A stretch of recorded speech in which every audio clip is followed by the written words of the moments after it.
오늘 여호수아서 13장의 말씀을 가지고 다음 세대를 준비하라 라는 제목으로 하나님 말씀 증거하겠습니다. 지난번 마지막으로 여호수아에서 나눈 말씀이 세상은 하나님을 중심으로 돈다라고 하는 이런 제목의 말씀이었습니다.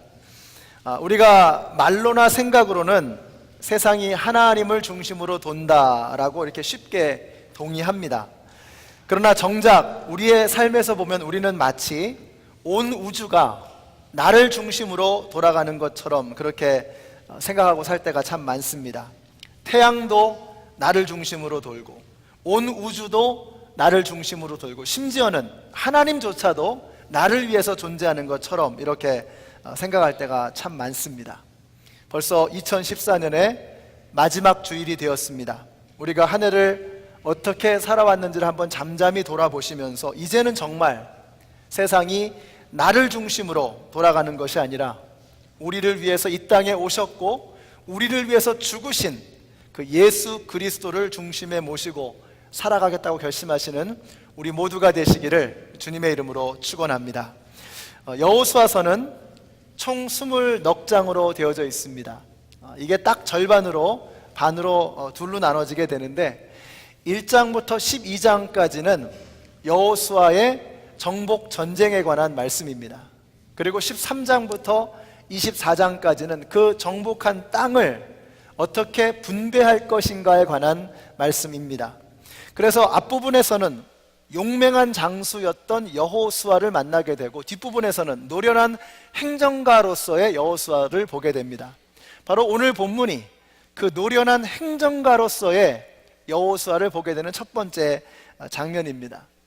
우리가 바로 이 시점에서 생각해 보아야 될 것이 여호수아는 젊었을 때부터 노년에 이르기까지 하나님께서 계속적으로 쓰셨구나 하는 것을 보게 됩니다. 우리가 뭘 배워야 할 것인가?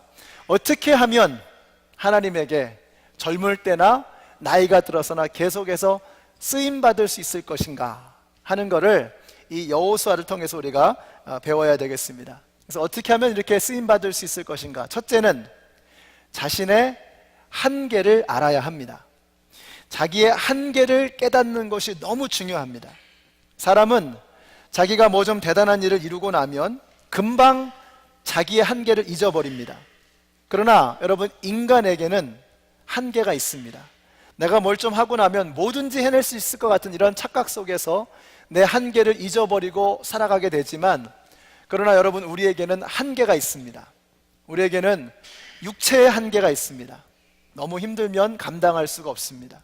우리에게는 능력의 한계가 있고 지혜의 한계가 있습니다. 무엇보다도 우리는 세월을 거스를 수 없습니다. 자신의 한계를 아는 것으로부터 하나님에게 쓰임받는 이런 삶의 모습이 가능하게 되는 것입니다.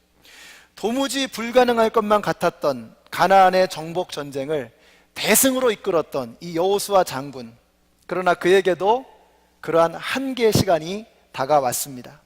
한계를 모르고 달려온 여호수아이지만 하나님께서 친히 여호수아에게 이제는 한계에 다다랐다고, 이제는 새로운 단계로 나아가야 된다고 하나님께서 친히 일러주시는 것입니다. 그래서 1절 말씀 보세요.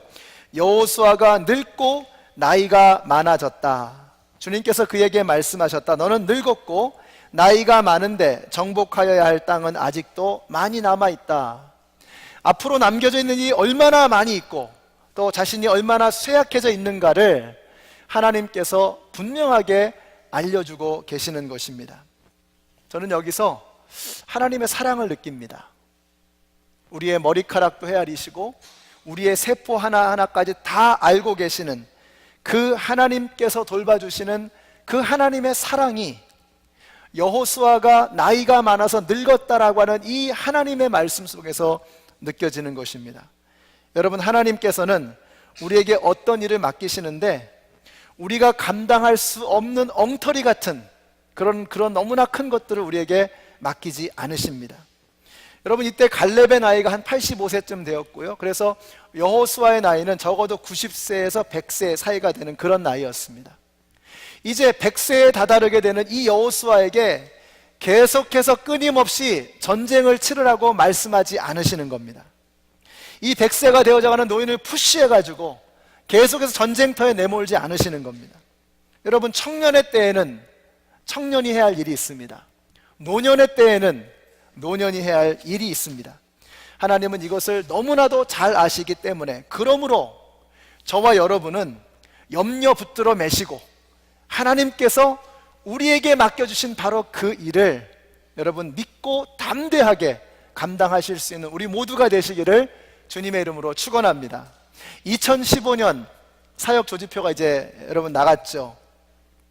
어떤 분들은 아직까지도 내가 도대체 이 일을 감당할 수 있겠는가 하는 이런 고민을 하는 분이 계실지도 모르겠습니다. 그러나 여러분, 걱정하지 마십시오. 스가랴서 4장 6절에 보시면 이렇게 말씀합니다. 만군의 여호와께서 말씀하시되 이는 힘으로 되지 아니하며 능으로 되지 아니하고 오직 나의 신으로 되느니라. 우리 한번 같이 한번 읽어보실까요? 시작. 만군의 여호와께서 말씀하시되 이는 힘으로 되지 아니하며 능으로 되지 아니하고 오직 나의 신으로 되느니라. 아멘이십니까? 어차피 내 힘으로는, 어차피 내 능력으로는 안 될 수밖에 없습니다. 그러나 하나님이 도와주시면, 하나님의 능력이 임하면, 하나님의 신이 임하면 그 일을 감당할 수 있는 것을 믿으시기 바랍니다. 우리가 교회에서 일이라고 하는 것은 전부 다 영적인 일입니다. 영에 관한 일입니다. 그렇다면 그 일은 내 힘으로, 내 능력으로, 내 지혜로, 내 가진 경험으로, 내가 지금까지 쌓아온 경력으로 되는 일이 아닙니다.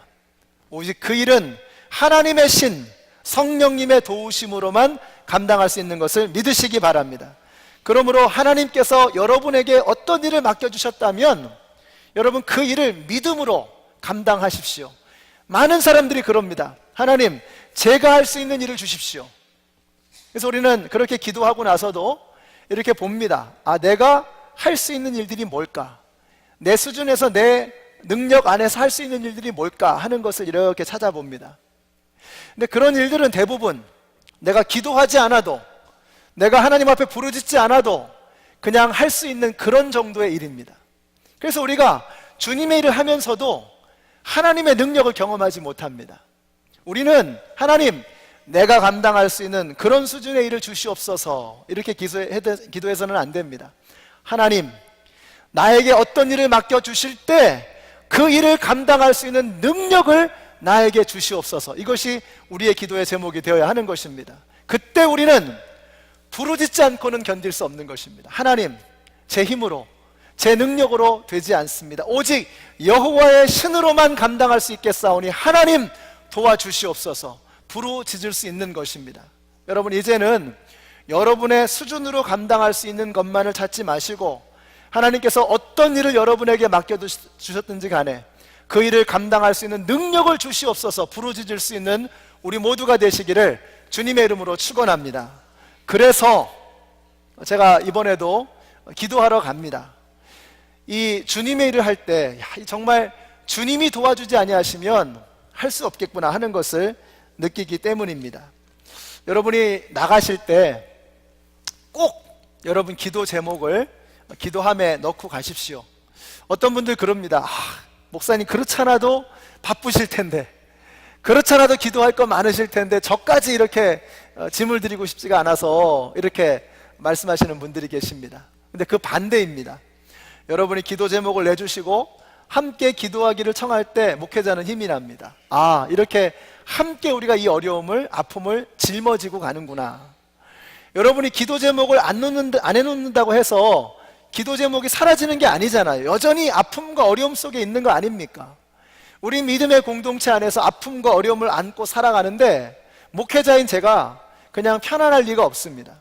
그 아픔을 함께 나누게 될 때 힘이 나는 겁니다. 그래서 기도 제목을 수북하게 쌓아가지고 가면은요, 그런 생각이 듭니다. 마치 이 곡간에 곡식이 풍성하게 쌓여 있는 것처럼 푸짐한 마음으로 이것이 내가 붙들고 기도해야 될 기도의 제목들이구나 하는 마음으로 가게 됩니다. 그래서 여러분, 오늘 나가실 때 또 신교 끝나고 집으로 가시기 전에 그냥 가지 마시고 기도 제목을 적으셔서 반드시 기도 제목을 저한테 전달해 주시고 그러고 가시기를 바랍니다. 기도 제목 함이 있습니다. 그 함에다가 나가시기 전에 꼭 넣으시고 함께 기도할 수 있도록 그렇게 여러분 해주시기를 부탁드립니다.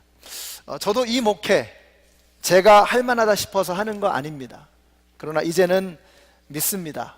내가 할 수 없는 일이지만 그러나 하나님이 도와주시면, 성령님이 역사하시면, 여호와의 신이 임하시면 감당할 수 있겠구나 하는 믿음이 생기는 것입니다. 여러분도 하나님의 능력을 구하시면 여러분에게 맡겨주신 그 사명 감당할 수 있습니다. 하나님에게 능력을 구하시고 방법을 찾으시는 저와 여러분 모두가 되시기를 우리 주님의 이름으로 축원합니다.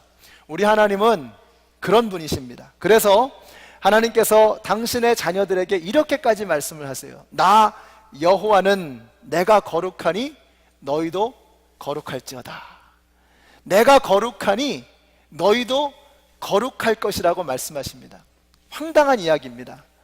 내가 나를 아는데 하나님께서 어떻게 나도 거룩해질 것이라고 말씀하시는가? 여러분 한번 생각해 보세요. 소가 소처럼 살기 위해서는요, 내가 도대체 어떻게 해야 소처럼 살 수 있나 고민에 빠지지 않아도 됩니다. 소는 밥만 열심히 먹으면 소처럼 살 수 있습니다.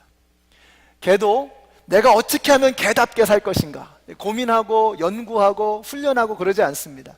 개는 열심히 밥을 먹고 그냥 살면 그냥 개답게 사라지는 겁니다. 그런데 인간은 그렇지 않습니다. 인간은 우리 가운데 있는 죄 때문에 하나님의 형상으로 지음받은 우리들일지라도 인간이 인간답게 사는 것이 너무 어렵습니다. 여러분 가운데서 정말 내가 죄인이 되기 위해서 훈련하고 연습해야 되고 이런 분들 없지요. 그냥 살다 보면 죄인으로, 살다 보면 엉터리같이 그렇게 우리의 인생이 흘러가는 것입니다. 하나님께서 내가 거룩하니 너희도 거룩할지어다 라고 말씀하실 때 이것은 되어질 수 없는 황당한 이야기를 우리에게 해주시는 게 아닙니다. 하나님께서 그렇게 말씀하셨을 때에는 저와 여러분도 예수님을 닮아서 거룩해질 수 있기 때문입니다. 내 힘으로는 당연히 안 됩니다. 내 능력으로는 당연히 안 됩니다. 수행하고 고행을 하고 아무리 많은 시간을 훈련을 해도 내 능력으로는 되어질 수 없습니다. 그러나 여호와의 신이 임하시면, 성령님이 역사하셔서 우리가 성령으로 충만해지면 우리도 하나님을 닮는 거룩이 우리 가운데 충만하게 될 것을 믿으시기 바랍니다. 여러분 이것이 바로 신앙생활의 묘미입니다. 내 힘으로 안 되지만 하나님의 능력으로 내가 할 수 없는 일들을 경험하는 것, 여기에서 우리 신앙생활의 즐거움이 나오게 되는 것입니다. 우리가 예수님을 영접하고 내 안에 성령이 충만해지면 우리도 예수님처럼, 우리도 하나님처럼 거룩하게 살아갈 수 있는 길이 열리게 되는 것입니다. 하나님은 우리가 하실 수 없는 것을 주문하시는 분이 아니시라는 것입니다. 하나님이 도와주시면 우리도 거룩해질 수 있는 것을 믿으시기 바랍니다. 우리 한번 옆에 분들에게 올해 정말 이렇게 여러분의 마음을 듬뿍 담아서 여러분 옆에 있는 분을 축복해 주세요. 당신도 거룩해지실 수 있습니다. 믿음을 가지고, 농담이 아닙니다. 당신도 거룩해지실 수 있습니다. 성령이 충만하시면, 하나님이 도와주시면 우리 모두가 거룩해질 수 있는 것을 믿으시기 바랍니다. 여호수아를 너무도 잘 아시는 하나님, 그 하나님께서 그에게 이제 새로운 임무를 맡기십니다. 지금까지 정신없이 하던 일을 멈추고 이제는 여호수아가 없는 새로운 이스라엘을 구상하라고 말씀하시는 것입니다. 어쩌면 이때 여호수아의 마음이 좀 착잡했을 수도 있습니다. 마치 가나안 입성을 목전에 두고 40년을 꿈꿨던 그 가나안 입성을 목전에 두고 발길을 돌려야만 했던 그 모세의 심정이 어쩌면 여호수아의 심정이었을지도 모르겠습니다. 이제는 네가 없는, 여호수아가 없는 새로운 이스라엘을 구상하라는 것입니다. 다음 세대를 준비하라는 것입니다. 이 섭섭할 수도 있는 이 말씀 가운데 여호수아가 순종하게 됩니다. 여호수아는 지금까지 해오던 일들을 과감하게 내려놓고 새로운 사명을 받아들입니다. 그것은 7년 동안 목숨을 걸고 정복했던 땅들을 12지파에게 골고루 분배하는 사역이었습니다. 그래서 오늘 본문의 6절 끝에 보니까 나누어 주어라, 또 7절 끝에 보시면 나누어 주어라 이렇게 말씀하십니다. 그래서 하나님께서 새로운 사명을 맡겨주셨고 그 새로운 사명을 여호수아가 이제부터 새롭게 감당하기 시작하는 것입니다. 젊은 혈기왕성한 여호수아에게는 전쟁의 사명을 맡겨주셨고 이제 나이가 든 노년의 이 노련한 행정가가 된 여호수아에게 이제 땅 분배라고 하는 새로운 사역을 맡겨주셨던 것입니다.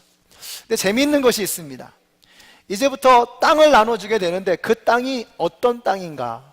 1절에 보니까 아직까지 다 정복되지 않은 땅입니다. 다시 말하면 이 땅이 온전히 이스라엘의 소유가 아직은 아닙니다. 이스라엘의 것이 아닌데 이스라엘 백성들이 그냥 나눠주는 거예요. 굉장히 중요한 영적인 의미가 있습니다. 왜 하나님께서 아직 이스라엘의 것도 아니면서 나눠주셨는가 하는 것이죠. 왜 하나님은 아직 정복되지 않은 땅을 미리 다 나눠주셨는가? 우리가 여기서 짚고 넘어가야 될 것이 있습니다. 하나님은 실수하지 않으신다는 겁니다. 여러분, 하나님께서는 절대로 실수하거나 혹은 절대로 어떤 과오를 남기시는 분이 아니십니다. 우리는 모든 질문을 바로 여기서부터 시작해야 됩니다. 하나님은 실수가 없으시다. 하나님은 선하시다. 하나님은 사랑이시다. 그러므로 하나님의 성품에 맞지 않는 일은 우리가 할 수 없는 일을 주시는 것이고 사랑 아닌 것을 행하시는 것이고 신실하지 않은 성실하지 못한 그런 일들을 우리에게 행하시는 것입니다. 그건 하나님의 성품에 맞지 않는 일입니다. 그러므로 하나님은 그런 일들을 행하지 않으십니다. 다시 말하면 하나님께서 우리에게 어떤 일을 일어나게 하셨다면 거기에는 반드시 이유가 있는 것입니다. 우리의 모든 질문은 여기서부터 시작이 돼야 됩니다. 물론 이해가 안 될 때가 많습니다. 정말 견디기 힘들어서 정말 이것을 감당할 수 없어서 하나님 앞에 울부짖으면서 왜 하나님, 왜 나에게 이런 일을 우리가 외칠 때도 있습니다. 여전히 이해가 안 됩니다. 그러나 우리가 붙들어야 될 것은 하나님께서 나에게 어떤 일을 주실 때에는 거기에는 반드시 이유가 있다는 것입니다. 그래서 저는 이런 질문을 종종 던집니다. 이 일을 통해서 나에게 주시는 하나님의 유익은 무엇인가? 나에게 이 일을 통해서 주시고자 하는 하나님의 선물은 무엇인가? 이것을 통해서 나에게 주시는 하나님의 축복은 무엇인가? 하는가를 종종 질문합니다. 때로는 답을 못 찾았습니다. 도대체 왜 이런 일이 일어나게 하시는가? 답을 모릅니다. 그래서 저는 나중에 하나님 앞에 물어볼 작정입니다. 하나님, 왜 그렇게 하셨습니까? 하나님, 왜 그렇게 하셨어요? 이 땅에서 우리가 그 답을 얻지 못할지도 모릅니다. 그러나 저는 확신합니다. 우리가 이 다음에 죽음 너머에서 하나님을 뵙게 될 때에 하나님 왜 그러셨나요? 물어본다면 하나님 눈물을 흘리시면서 우리를 끌어안아 주실 것입니다. 그리고 그 이유를 말씀해 주실 것입니다. 그때 우리는 무릎을 치며 눈물을 흘리며 하나님 그러셨군요 라고 하는 그 하나님의 해답을 그때 비로소 만나게 될 것입니다. 우리가 이 땅에서 그 답을 얻지 못할 수도 있습니다. 그런 일들이 수도 없이 많습니다. 분명한 것은 우리가 반드시 그 이유를 발견하게 될 것입니다. 하나님은 신실하시기 때문에, 하나님은 사랑이시기 때문에, 하나님은 선하시기 때문에 악한 것을, 사랑 아닌 것을 우리에게 주실 수가 없습니다. 그러므로 여러분이 어떤 문제를 만나든 어떤 어려움을 겪든지 간에 이 질문을 던지십시오. 하나님, 이 일을 통해서 저에게 주시고자 하는 유익은 무엇입니까? 이 질문을 우리가 던지게 될 때 마귀의 시험과 유혹으로부터, 공격으로부터 우리는 이겨낼 수 있는 것입니다. 이렇게 말씀합니다. 대저 의인은 7번 넘어질지라도 다시 일어난다라고 했습니다. 하나님의 자녀들은 7번 넘어져도, 수도 없이 넘어져도 다시 일어난다고 했습니다. 이유가 무엇입니까? 여호와께서 우리를 당신의 손으로 붙들어 주시기 때문입니다. 하나님께서 우리를 붙들어 주시기 때문에 우리가 넘어질지라도 다시 일어날 수 있는 것입니다. 그러면 우리를 붙들어 주시는 그 하나님의 손을 내밀어 붙잡는 것이 무엇이냐? 이 질문입니다. 하나님, 이 일을 통해서 나에게 주시고자 하는 하나님의 유익은 무엇입니까? 바로 이 질문을 던지게 될 때 마귀는 떠나가고 우리를 향해 손을 내미시는 하나님의 손을 우리가 붙들게 되는 것입니다. 오늘 여러분들이 2014년 한 해를 돌아보시면서 참 많은 일들이 있었고 많은 아픔이 있었고 많은 눈물이 있었습니다. 오늘 이 아침에 다시 한번 하나님에게 여러분이 만난 그 아픔과 문제를 가슴에 품고 질문하십시오. 하나님, 이 일을 통해서 나에게 주시고자 하는 하나님의 유익은 무엇입니까? 이 질문을 던짐으로 믿음으로 굳게 서서 승리하시는 우리 모두가 되시기를 주님의 이름으로 축원합니다. 자, 두 번째로 여호수아는 다음 세대를 준비합니다. 아직도 정복되지 않은 땅을 분배해 주신 이유가 무엇인가? 미련한 우리의 머리로 생각을 해도 몇 가지를 찾아볼 수 있습니다. 우선 현실적인 유익이 있습니다. 여러분, 미국이 이 땅을 정복하고 이제 동부에서 서부로 이렇게 쭉 가는데 이 땅을 완전히 정복하는데 150년이 걸렸다고 합니다. 150년. 그러니까 얼마나 많은 시간이 걸린 것입니까? 이 광활한 이 미국의 땅을 완전히 정복하기 위해서 150년이 걸렸다는 거예요. 몇 번 전투 치러가지고 그냥 다 적들을 물리치고 그리고 끝난 전쟁이 아니라는 것입니다. 미국의 정치력이 점점 확장이 되고 군사력이, 경제력이 커지면서 점점 더 구석구석까지 미치게 되면서 그러면서 150년에 걸쳐서 미국 전체를 정복하게 된 것입니다. 한번 생각해 보세요. 만약에 단 한 번에 몇 번의 전투로 가나안의 모든 족속들을 싸그리 다 무너뜨리고 다 쫓아내 버렸다고 한다 그러면 어떤 일이 일어날까요? 수많은 가나안의 여러 곳들이 황폐한 땅으로 변하게 될 것입니다. 그리고 그 비어있는 자리를 채우기 위해서 주변에 수많은 족속들이 또다시 공격을 해오게 될 것입니다. 끊임없는 전쟁 가운데 휘말리게 되는 것입니다.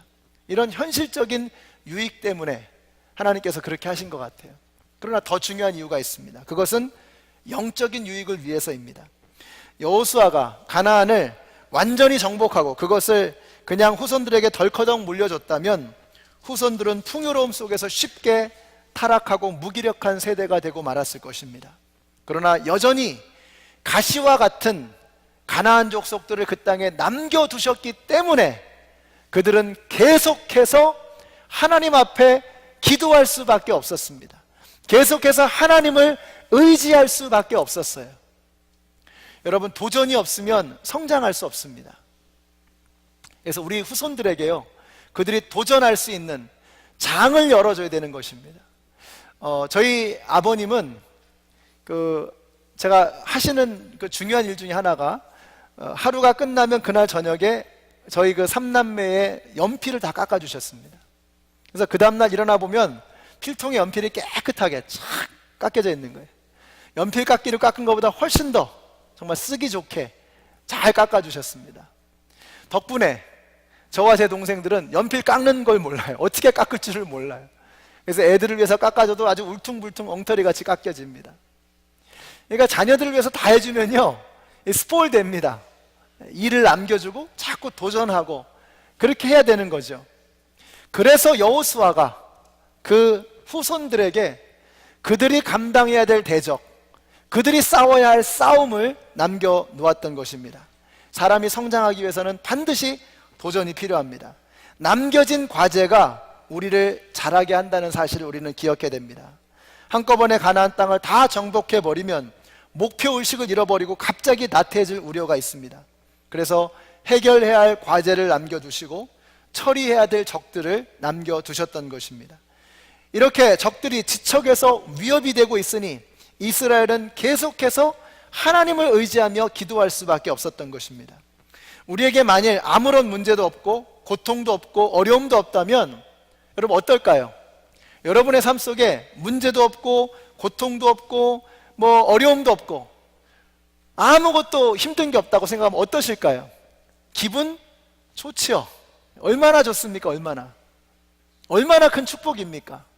그러나 여러분, 그 축복이라고 하는 것은요, 우리가 하나님께서 받았을 때 감사한 마음이 생기고 하나님을 느끼게 되고 하나님의 돌보심을 느낄 수 있는 하나님의 큰 축복이지만, 그러나 축복 때문에 믿음이 성장하는 것 같지는 않습니다.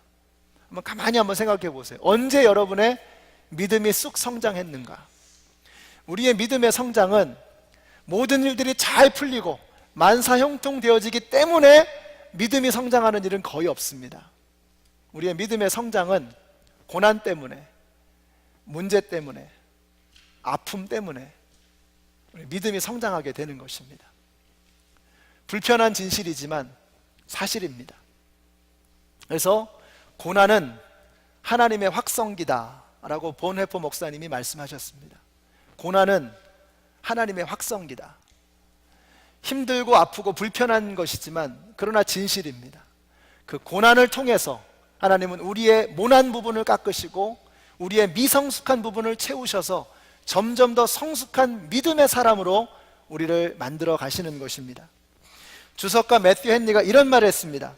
하나님이 이스라엘 백성들에게 대적자를 남겨두신 이유는 백성들로 하여금 갑옷을 벗지 않게 하기 위해서다, 이렇게 얘기했습니다.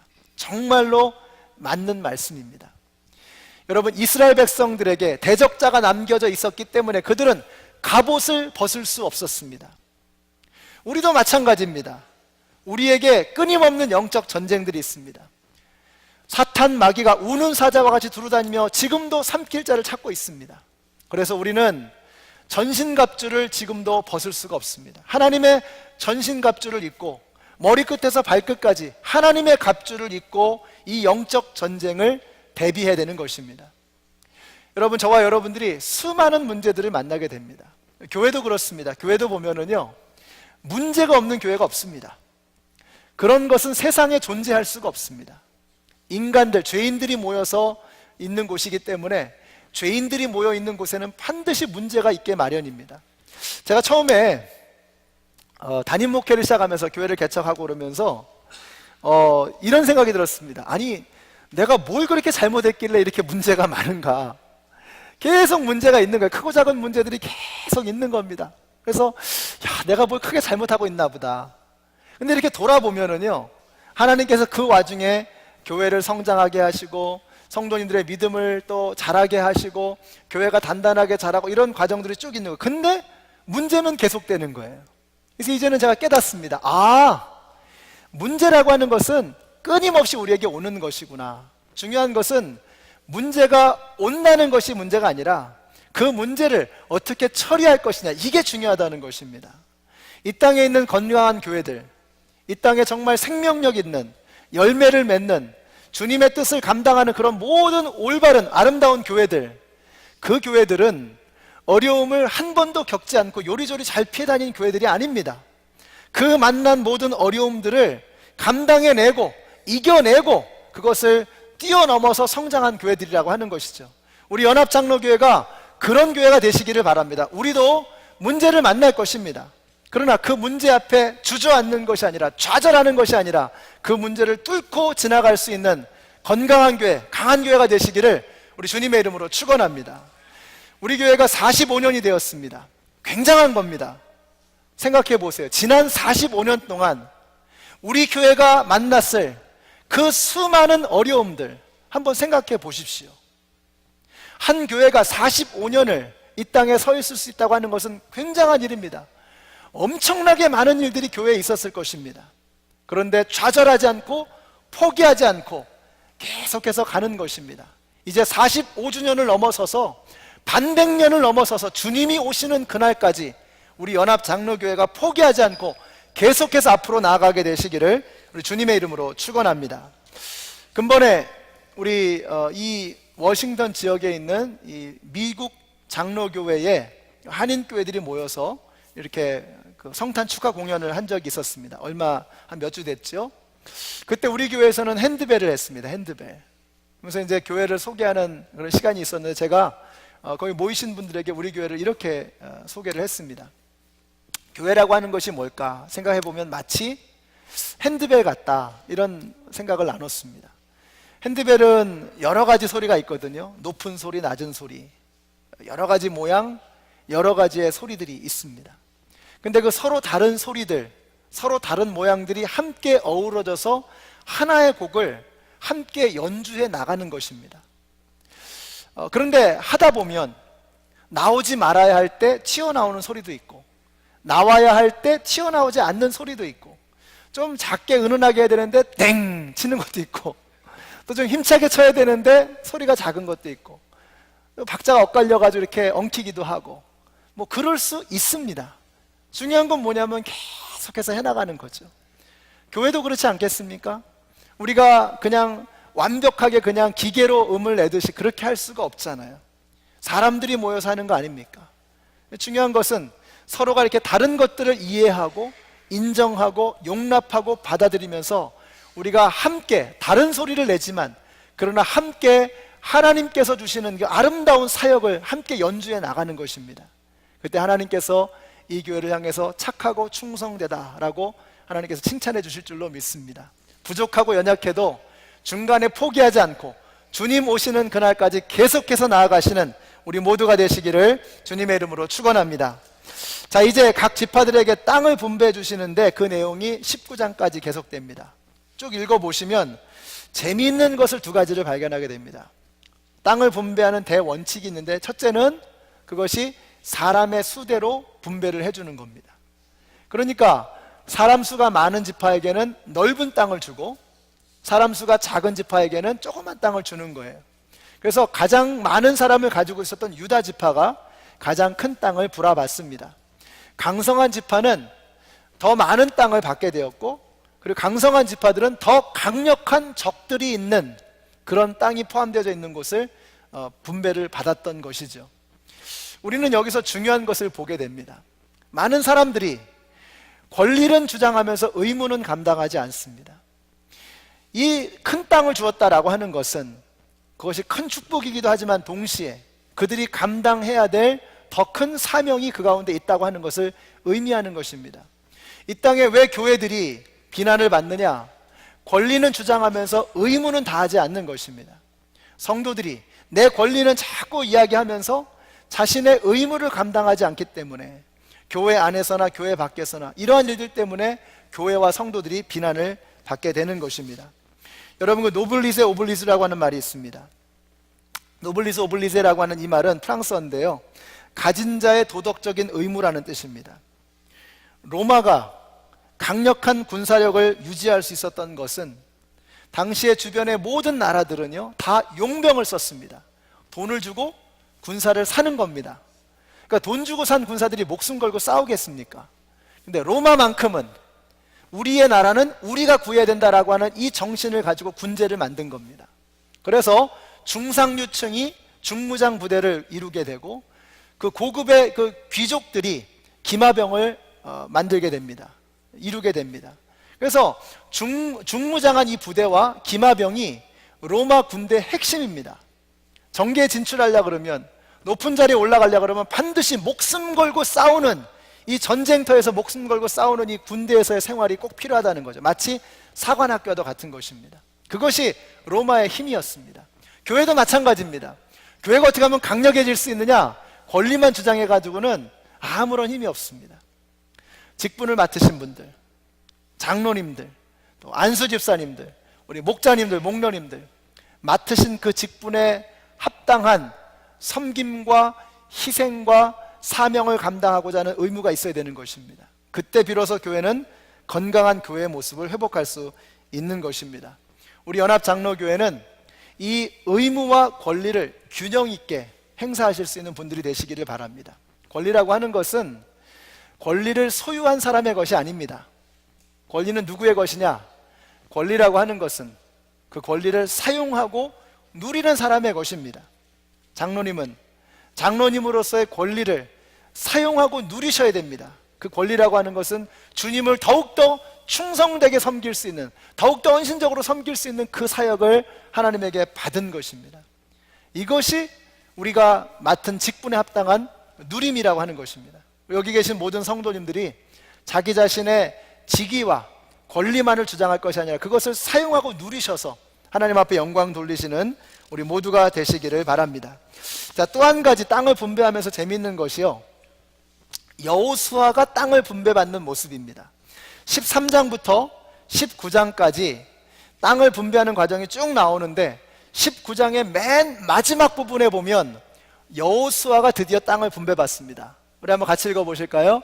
시작. 그들은 주님께서 말씀하신 대로 여호수아가 요구한 에브라임 산간 지방에 있는 성읍 딘나세라를 그에게 주었다.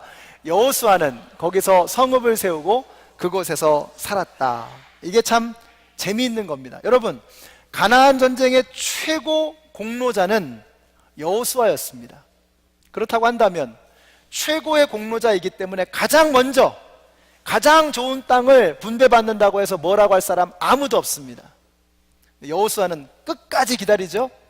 다 나눠주고 난 다음에 자신의 땅을 분배받는데 그 땅조차도 산갓 지방, 딘나세르라고 하는 산간 지방에 그 촌구석에 조그만 땅을 하나 분배받는 것입니다. 우리가 여기서 보게 되는 참으로 중요한 것이 있습니다. 우리도 어떻게 하면 여호수아처럼 하나님 앞에 끝까지 쓰임받을 수 있느냐, 어떻게 하나님 앞에 이렇게 아름답게 쓰임받을 수 있느냐. 우리의 끝이 아름다워야 합니다. 우리가 정말 하나님 앞에 쓰임받는 그런 인물이 되려고 그러면 끝까지 아름다워야 합니다. 여호수아는 참 끝이 아름다웠습니다. 성경에 보면 위대한 일들을 해놓고 나서 끝이 아름답지 못해서 참 비참하게 끝을 맺는 그런 경우를 봅니다. 한국의 어떤 유명한 목회자께서도 정말 평생 대단한 사역을 하지 않으셨습니까? 근데 마지막에 그 마지막 부분을 잘 못해서 정말 참으로 참혹한 그런 마지막을 보내는 것을 보면서 너무나도 안타깝습니다. 하나님께서 크게 쓰셨던 분인데, 여러분, 우리가 끝이 아름다워야 합니다. 마무리가 좋아야 합니다. 2014년 우리가 한 해를 마치고 이제는 마지막 며칠 한 주간을 이제 보내게 됩니다. 이 끝을 잘 마무리해야 됩니다. 그래야 전체가 아름다워지는 것입니다. 여기 계신 모든 성도님들, 마무리를 좀 잘하셨으면 좋겠습니다. 끝을 잘 맺으셔야 됩니다. 그래야 모든 것이 아름다워지는 것이죠. 여러분, 여호수아라고 하는 이름의 뜻은 여호와는 나의 구원이시다. Jehovah is my salvation. God is my salvation. 하나님이 나의 구원이시다 라고 하는 뜻입니다. 여호수아는 젊었을 때 전쟁터에서 하나님이 나의 구원이시라고 하면서 목숨을 걸고 전쟁터에서 승리를 이루었습니다. 마지막 노년에도 그는 하나님께서 일러주시는 삶의 방향을 따라서 순종하는 가운데 하나님은 구원이시다라고 하는 것을 삶으로 끝까지 보여주었던 끝이 아름다운 사람이었습니다. 여러분 어떠십니까? 여호수아는 정말 이름 그대로 자신의 이름값을 한 겁니다. 여호수아, 하나님은 구원이시다. 이름값을 하면서 끝까지 자신의 삶을 멋지게 마무리하는 것입니다. 2014년에 마지막 주일에 나와 앉아있는 저와 여러분들, 여러분 올 한 해 어떠셨습니까? 여러분 이름값 하셨습니까? 여러분의 이름에 걸맞는, 여러분의 위치에 걸맞는, 주변 사람들이 나에게 하는 그 기대에 걸맞는 그런 삶을 사셨습니까? 우리 한번 돌아봐야 됩니다. 무엇보다도 우리의 이름이 무엇입니까, 여러분? 우리의 이름은 그리스도인 아닙니까? 그리스도인, 크리스찬, 그리스도를 닮은 사람이라는 뜻 아닙니까? 우리가 과연 올 한 해 동안 그리스도를 닮은 사람, 크리스찬이라고 하는 그 말에 걸맞게 한 해를 살아왔는가? 우리가 한번 돌아봐야 되겠습니다. 그리고 우리도 여호수아에게 배우십시다. 끝까지 내가 주님을 위해서 헌신하며 이 세상이 하나님을 중심으로 돌아가는 것을 믿고 확신하고 주님의 영광을 위해서, 하나님은 나의 구원이시라고 하는 것을 우리의 삶을 통해 외치면서 끝까지 아름답게 삶을 마무리하시는 우리 모두가 되시기를 주님의 이름으로 축원합니다.